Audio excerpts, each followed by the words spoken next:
what was the genesis for me? Who inspired me to get to this point?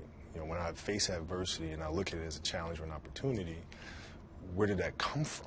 You know, who did I learn that from? And that's what this film is really about. And it's about a kid somewhere, you know, seeing the film and being inspired by the film to be able to have, you know, muses of his own.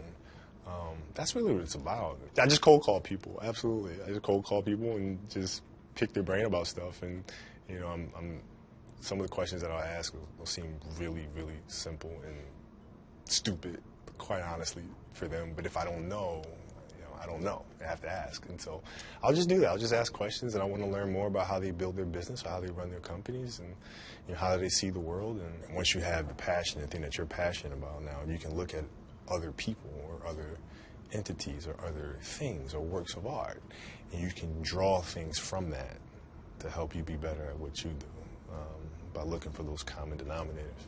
Johnny wanted to know, how do I prepare? How do I prepare? How do I study? How do I view the game? How do you build your game? And, you know, my response is much like the way he builds products. You know, you think sequentially.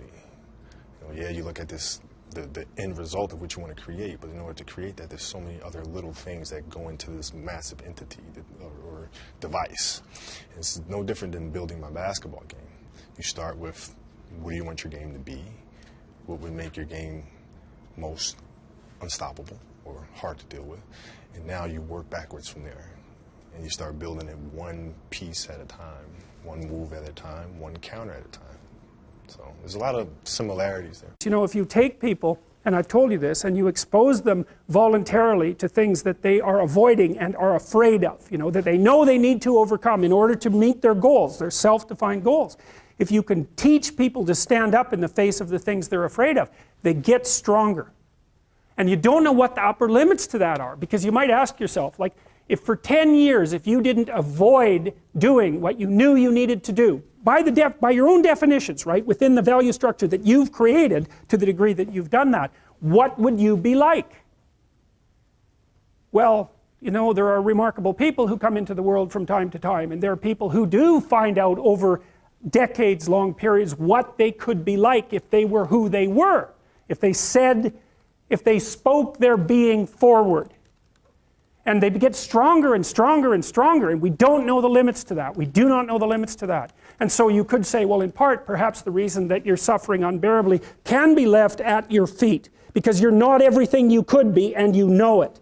And of course, that's a terrible thing to admit, and it's a terrible thing to consider, but there's real promise in it, right? Because it means that perhaps there's another way that you could look at the world, and another way that you could act in the world, so what it would reflect back to you would be much better than what it reflects back to you now.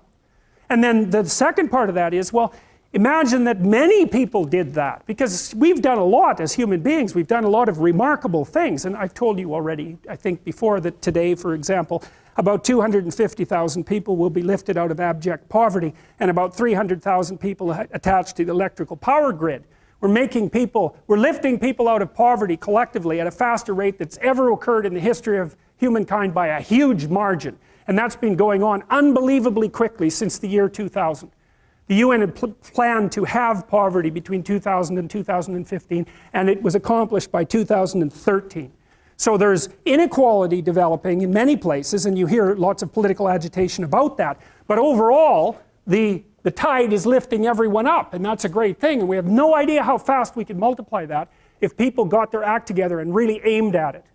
Because, you know, my experience is with people that we're probably running at about 51% of our capacity. I mean, you can think about this yourselves.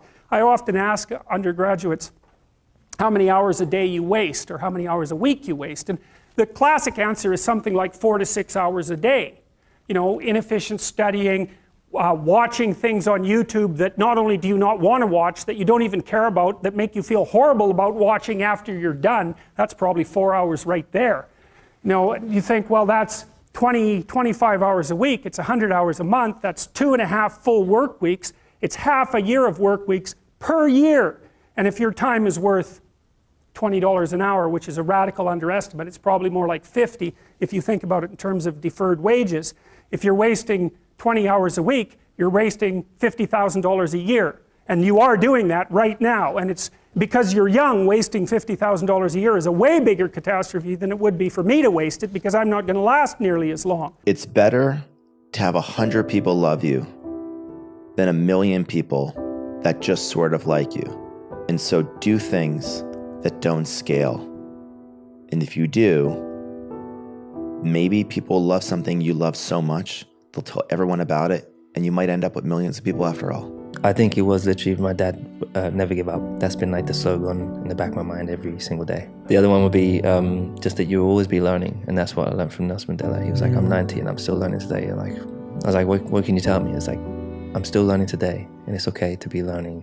You're always going to be learning something new and growing. So this has been essential for growing up. Our dad always said, live like you're at the bottom even if you're at the top.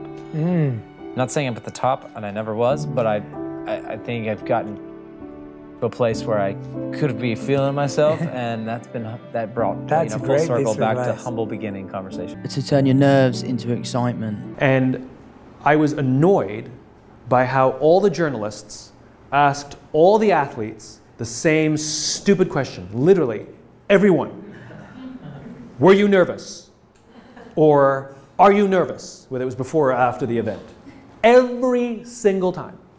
And every single time, all the athletes gave the exact same answer. No, I was excited. No, I'm excited. Every single time. These elite athletes had learned to interpret body stimulus. What are the signs of nervousness? Your heart races, you visualize the future, your hands get clammy. What are the stimulus for excitement? Your heart races, you visualize the future, your hands get clammy. They had learned to interpret what their body was telling them, not as nerves, but as excitement. And the reason the journalists said, were you nervous? Is because they would be nervous. Athletes would never say that to each other. They say, that was exciting. So I tried it. I did a little test on myself, right? I'm on a plane.